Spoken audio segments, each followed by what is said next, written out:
UPSC के लिए coaching करनी चाहिए या फिर सेल्फ स्टडी से ही अपनी पढ़ाई को कंटिन्यू करना चाहिए? टॉपर्स क्या कहते हैं कि किस दिशा में जाना चाहिए, उसके बारे में बात करेंगे हम। तो आप सभी का स्वागत है मैड लाइफ स्टडी आईक्यू के आज के सेशन में, जिस पे आप टेलीग्राम पे यहां से जुड़ सकते हैं।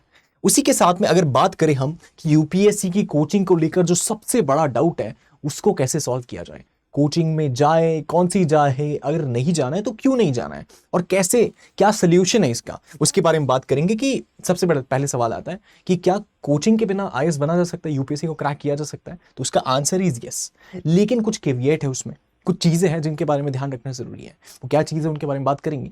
लेकिन एग्जाम बिना कोचिंग के क्रैक तो किया जा सकता है। अगर उसके बारे में हम बात करें, आर्तिका शुक्ला, अनुदीप दुर्शेट्टी या फिर सृष्टि देशमुख, इन सब ने यूपीएससी को क्रैक किया और टॉप 10 में अपने रैंक्स को हासिल किया बिना कोचिंग के। तो ऐसी क्या चीजें थी जिसकी वजह से उन्हें कोचिंग भी ना लेनी पड़ी और उन्होंने अपनी एग्जामिनेशन को क्रैक करके अच्छा रैंक पाया? तो सबसे इंपॉर्टेंट जो चीज थी, एक शब्द में अगर मुझे कहना हो तो दैट वाज स्ट्रक्चर। उनका स्ट्रक्चर बहुत प्रॉपर वे में बना हुआ था कि उनको ऑनलाइन रिसोर्सेस रेफर करने हैं तो कौन से रेफर करने हैं, कहां से ज्यादा वैल्यू मिलेगी, यूटिलिटी के हिसाब से उन्होंने चीजों को पढ़ाई की। ऐसे नहीं कि किसी ने बोला कि ये 100 बुक है आप इनको पढ़ लो आपका एग्जाम, वैसे नहीं किया। एक सब्जेक्ट को एक बुक पढ़ी लेकिन 10 बार पढ़ा, जो हर बार हर कोई कहता है, वो चीज कर कर स्ट्रक्चर्ड वे में उन्होंने अपनी पढ़ाई को आगे बढ़ाया। एंड यूपीएससी के अंदर सबसे इंपॉर्टेंट चीज हो जाता है, आप ये ध्यान रखें कि आपको डायरेक्शन बहुत इंपॉर्टेंट है। मतलब कि यूपीएससी एक ऐसा एग्जाम है जिसमें अगर आपके पास नक्शा है, अगर आपके पास मैप है, तो आपको गाइड की जरूरत नहीं है, आपको एक डायरेक्शन अपने आप मिल जाएगा। लेकिन जब आपके पास नक्शा ही नहीं है और आपको जंगल में छोड़ दिया जाए कि भाई अब ढूंढो आपको क्या करना है, तो बहुत डिफिकल्ट हो जाएगा। तो वही एग्जामिनेशन है, यूपीएससी का नेचर भी कुछ वैसा ही है। तो कोचिंग, बिना कोचिंग यूपीएससी को क्रैक किया जा सकता है? यस, किया जा सकता है। तो अगर सेल्फ स्टडी की बात करें कि बिना कोचिंग यूपीएससी को क्रैक करना है, तो क्या नुआंसेस उसमें आते हैं? मतलब सेल्फ स्टडी का मतलब ये नहीं कि आप आइसोलेट कर दे खुद को, ये कोई भी चीज नहीं पढ़ रहे, सिर्फ किताबें लेके बैठे, वैसा नहीं है। बहुत सारे रिसोर्सेज आपको देखने पड़ेंगे फिर भी। तो उसके बारे में अगर बात करें तो सेल्फ स्टडी का मतलब होता है कि आप कहां से पढ़ेंगे, कौन से रिसोर्स से पढ़ेंगे, अपने टीचर को बहुत ही वाइजली चुनना है आपको कि किससे मुझे पढ़ना है। तो ये चीज आती है। तो इसमें ये सब आता है कि सेल्फ स्टडी में ये सारी चीजें होनी चाहिए कि आपका सिलेबस पीवाईक्यू के ऊपर मास्टरी ये होना चाहिए, आपको पता होना चाहिए ये टॉपिक एग्जाम में पूछा जाएगा, ये थीम है, बार बार रिपीट होता है, फिर से रिपीट होगा, आप उसको अच्छे से करके जाएंगे तो आपको एज मिलेगा दूसरे के कंपेयर में। पीवाईक्यू आपने अच्छे से किया है, आपको पता है पैटर्न रिपीट होने वाला है, हर 2-3 साल में क्वेश्चन रिपीट होते हैं उस पर, ये आपको पता है। टाइम टेबल और डिसिप्लिन है, सुबह उठना है, पढ़ना है तो पढ़ना है, 2 घंटे पढ़ना है तो पढ़ना है, सोने से पहले ये पीवाईक्यू को देखना है तो देखना है। तो ये जो डिसिप्लिन है ये हेल्प करता है। अगर आप सेल्फ स्टडी में और ये नहीं कर रहे तो नहीं चलेगा, मोस्ट इंपॉर्टेंट चीज है। उसी के साथ में स्टैंडर्ड बुक्स कौन सी पढ़नी है, बहुत लिमिटेड पढ़नी है। एनसीईआरटी कौन सी पढ़नी है, बहुत लिमिटेड पढ़नी है, लेकिन बार बार उनको रिपीटेड वे में आपको पढ़ना है, रिवाइज करना है। रिवाइज रिपीटेड रिविजन्स नहीं है तो काम के नहीं है, फिर बात नहीं बनेगी। आंसर राइटिंग प्रैक्टिस, आपने आंसर राइटिंग प्रैक्टिस नहीं किया, मेंस में बहुत बड़ा ब्लंडर हो जाएगा। जो प्रीलिम्स क्लियर करने का आपको मौका मिलता है, मेंस जब आप लिखते हैं और ऐसे ही अगर उसको गवा देंगे तो नहीं चलेगा। आंसर राइटिंग प्रैक्टिस, कैसे इंट्रो, बॉडी, कंक्लूजन, कैसे pros and cons, critically analyse कैसे करना है, सारी चीजों को आपको अंडरस्टैंड करना है, समझना है और प्रैक्टिस में रहना है, सो दैट कोई भी क्वेश्चन आए, कॉर्नर क्वेश्चन भी आएगा, आप उसको अच्छे से हैंडल कर पाएंगे। तो ये प्रैक्टिस होना जरूरी है। मॉक टेस्ट और रिवीजन साइकिल्स बहुत अच्छे से होने चाहिए। आपने प्रैक्टिस ही नहीं किया, डायरेक्टली एग्जाम में जाके सोच रहे कि नहीं अब तो सीसैट में एग्जाम में ही दूंगा, तो ये चीज नहीं करनी है, गलती नहीं करनी है। सेम चीज आपको क्वालिफाइंग पेपर जो मेंस में होते हैं उनके साथ भी नहीं करना है, बहुत रिस्की हो सकता है वो चीज। एंड देयर आफ्टर मेंटोरशिप और पीयर सपोर्ट तो आपको लेना ही होगा, किसी ना किसी से मेंटोर से आप सपोर्ट लेंगे, आपके जो दोस्त है वो आपको किसी ना किसी वे में हेल्प करेंगे। तो सेल्फ स्टडी कर रहे हैं तो ये सारी चीजें भी साथ में रखनी है, क्योंकि ये आपको ये सारी चीजों में हेल्प करेगा कि यूपीएससी अनप्रिडिक्टेबल नहीं है, बहुत प्रिडिक्टेबल है। अगर आप सही से करते हैं, आपको खुद का टीचर बनना होगा, आपको खुद का इवैल्यूएटर बनना होगा। अगर आप सेल्फ स्टडी करते हैं, आपको बहुत सारी बुकों को नहीं घेरना है, एक बुक को बार बार करना है। एंड मेंस में अगर अच्छा रैंक लाना है तो आंसर राइटिंग बहुत इंपॉर्टेंट है, और ये सारी चीजें इंश्योर करेंगे कि मेंटोरशिप ये सब इंश्योर करेगा आपके डाउट्स, आपका मोटिवेशन, एक्सटर्नल जो भी मोटिवेट्स, सारी चीजें आपको प्रोवाइड कराई जाएंगी, आपको सपोर्ट मिल जाएगा उन सारी चीजों से। तो अगर आप बिना कोचिंग के यूपीएससी क्रैक करना चाहते हैं, पॉसिबल है, ये सारी चीजें आपको करनी होगी। लेकिन अगर दूसरे पहलू को देखें कि कोचिंग कहां पे एक अपनी वैल्यू ऐड करता है, कहां पे कोचिंग आपको हेल्प कर सकता है, अगर उसकी बात करें तो ये सारी चीजें कोचिंग आपको प्रोवाइड करा सकता है, जो कि मोस्ट इंपॉर्टेंट है यूपीएससी को कम से कम समय में बहुत ही रॉबस्ट वे में क्रैक करने के लिए और एक अच्छा रैंक पाने के लिए। अगर उनके बारे में बात करें तो स्ट्रक्चर्ड गाइडेंस, आपको मिल जाएगा। मतलब क्या पढ़ना है, कैसे पढ़ना है, किस तरीके से पढ़ना है और कौन सा इंपॉर्टेंट है, स्ट्रक्चर वे में पता चल जाएगा आपको। सारे नोट्स, वो सारी चीजें मिल जाएगी। टाइम टेबल, डिसिप्लिन वे में आप उसको कंटिन्यू कर पाएंगे। एक्सपर्ट का मेंटोरशिप, फैकल्टीज को पता है एग्जाम का पैटर्न क्या है, प्रीलिम्स ऐसे होता है, मेंस ऐसे होता है, आंसर ऐसे लिखने, सारी चीजें आपको बताई जाएगी। एंड कंटेंट फिल्टरिंग, कुछ भी आपको नहीं पढ़ाया जाएगा कि भाई ये न्यूज में था, ये भी पढ़ लो, ये भी पढ़ लो, वो नहीं होगा। आपको वही दिया जाएगा, वही परोसा जाएगा, वही समझाया जाएगा जो एक्चुअल में आप एग्जाम में लिख के आएंगे और उसके बेसिस पे आपको मार्क्स मिलेगा। तो जो रेलेवेंट मटेरियल है, अपडेटेड मटेरियल है, वही चीज आपको बताई जाएगी। उसके साथ में टेस्ट सीरीज, कि कौन सी टेस्ट सीरीज में किस तरीके से उसको अटेम्प्ट करना है, रियल एग्जाम प्रेशर होगा तो तब कैसे उसको अटेम्प्ट करना है, सारी चीजों की प्रैक्टिस कराई जाएगी। एंड पीयर इकोसिस्टम, हर कोई आपके साथ प्रैक्टिस कर रहा है तो आपको प्रेशर होगा कि नहीं भाई मुझे भी मेहनत करनी है इसमें, तो वो चीज एक वैल्यू ऐड करता है। ऑप्शनल सब्जेक्ट को हम नेग्लेक्ट करते हैं, कोचिंग में ऑप्शनल सब्जेक्ट्स भी होते हैं, उनकी भी गाइडेंस आपको मिल जाती है। तो ये बहुत ईजी कर देता है आपकी जर्नी को। एंड सबसे इंपॉर्टेंट, आप ट्रैक कर पाएंगे कि आप कहां पर पहुंचे। आपने विजन रखा है मुझे ये इतने समय में कवर करना है, आपने कितना कवर किया, सारी चीजें यहां पर हो जाएगी। तो रेगुलर क्लास और गोल सेटिंग ये आपको हेल्प करेगा।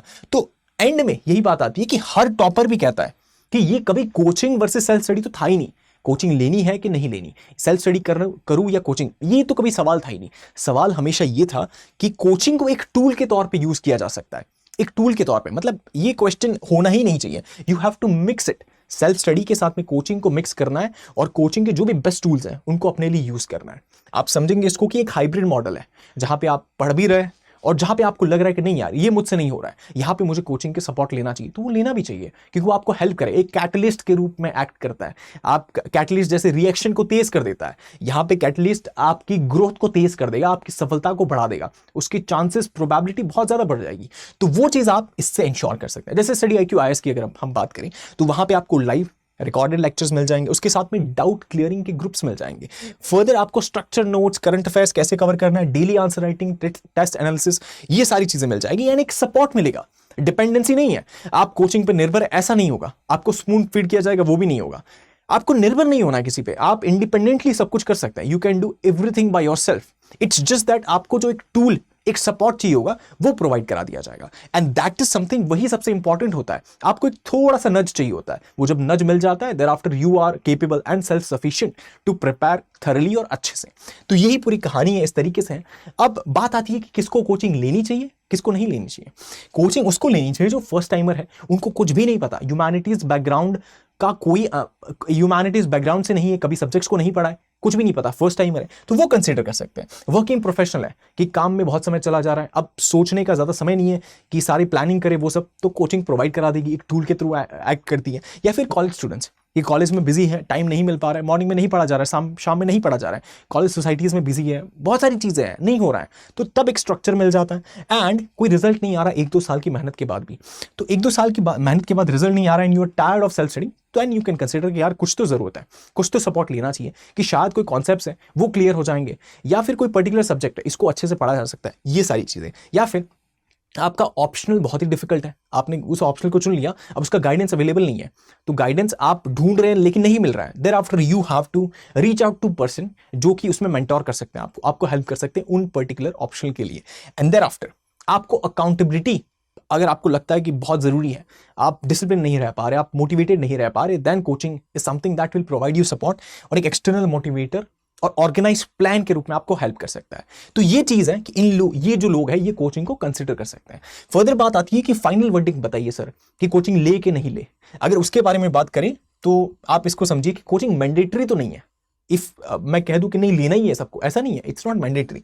इट्स अबाउट कि एक स्ट्रक्चर लर्निंग आपको मिल जाएगा, पहले ये करना है, बाद में ये करना है, फिर ये पढ़ना है, ये स्ट्रक्चर वे में आपको मिल जाएगा। उसके साथ साथ में कोचिंग आपको सक्सेस की गारंटी नहीं देगा कि नहीं आपने कोचिंग ली तो आप सफल हो ही जाएंगे, ऐसा नहीं है। अगर आप समझेंगे कि एक अच्छी कोचिंग वो होती है जो आपका समय बचाए, कम समय में आपको ज्यादा आउटपुट देने के लिए लायक बना दे, वो उतना इंश्योर कर दे कि आप एग्जाम में अच्छे से अटेम्प्ट करें, उसको अच्छे तरीके से अपना जो बेस्ट है वो दे पाए, ये एक अच्छी कोचिंग का काम होता है। कम समय में ज्यादा से ज्यादा आपका बेस्ट आउटपुट निकल पाए, उसके साथ में आपका कंफ्यूजन कम हो एंड आपका फोकस बढ़े पढ़ाई को लेकर, वो सारी चीजों को लेकर, तो कोचिंग ये इंश्योर करता है। अब उसके साथ में आप देखेंगे कि यूपीएससी सिर्फ नॉलेज का एग्जाम नहीं है, बहुत सारी चीजें उसमें आ जाती है। मतलब आप क्लियर कर रहे हैं एग्जाम को, नहीं क्लियर कर रहे हैं, बहुत सारे फैक्टर्स उसमें इन्वॉल्व हो जाते हैं, बहुत सारे वेरिएबल्स आ जाते हैं। और वहीं पे यूपीएससी का एग्जाम सिर्फ नॉलेज का नहीं है, it's not about knowledge alone. बहुत सारी चीजें मैटर करती है, आप कितना कंसिस्टेंट है, आप कैसे पढ़ाई कर रहे हैं, उसके साथ में आप कौन सी चीजों को प्रायोरिटाइज करें। एग्जाम में नहीं आने वाला आप उसको पढ़े जा रहे तो नहीं होने वाला एग्जाम में सिलेक्शन, आपको मार्क्स नहीं मिलेंगे। जो जरूरी है वो पढ़ना है, उस पर ध्यान देना है एंड स्मार्ट वे में एग्जीक्यूट करना है। स्मार्ट वे में कम समय में कैसे आप आउटपुट निकाल पा रहे चीजों का, that is something that will decide whether you clear this examination और नॉट। तो ये जो वेदर है, यू क्लियर दिस एग्जामिनेशन और नॉट, इसमें कोचिंग का रोल इतना है कि आपका समय बचाएगा, ये सब चीज प्रोवाइड कराएगा और एक कैटलिस्ट के रूप में, एक टूल और एक सपोर्ट के रूप में आपको हेल्प कर सकता है। तो अगर कुछ चीज कंसीडर कर रहे हैं तो बेस्ट सोल्यूशन तो ये होता है कि ज्यादा सोचना नहीं है, हाइब्रिड वे में यू कैन गो। कि आपको लगता है कि अच्छा ये चीज तो मैं कर सकता हूं लेकिन ये चीज बहुत टाइम लगेगा, तो लेट्स टेक द हेल्प, है ना। तो कभी भी हेल्प लेने में या ऐसी चीजों में कभी भी सेकंड थॉट नहीं देना चाहिए, बिकॉज व्हेनेवर यू थिंक कि जो लेवरेज है, आपको जो लेवरेज मिल सकता है वो बहुत ज्यादा है, then you can consider that decision. तो उसी तरीके से अगर आप देखेंगे तो hybrid is one solution that could be consider.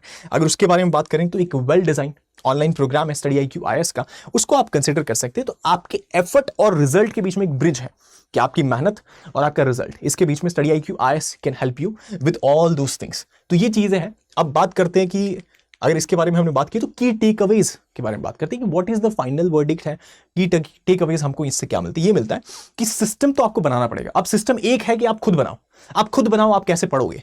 दूसरा है या फिर किसी अच्छे सिस्टम का हिस्सा बनो। अब अच्छा सिस्टम, बहुत सारे कोचिंग्स है, study IQ IS is one of them. So you can make your own system or you can be part of some good system. मतलब कोई एग्जाम क्रैक करना कोई शॉर्टकट नहीं है, इट्स जस्ट अ स्ट्रैटेजी। और strategy एकदम right होनी चाहिए, right strategy, exam relevant strategy, that is something जो आपको हेल्प करेगा और वही आपका एक बेस्ट इन्वेस्टमेंट होने वाला है। तो उस तरीके से आप कंसिडर कर सकते हैं कि जो हाइब्रिड मॉडल है दैट इज द बेस्ट। तो अगर आपको ज्यादा थॉट नहीं देना and you are like sir decision बता दीजिए कि कोचिंग के बिना एग्जाम क्रैक किया जा सकता है या नहीं किया जा सकता, किया जा सकता है। कोचिंग एक कैटलिस्ट है, आपको सपोर्ट और टूल के रूप में हेल्प करेगा।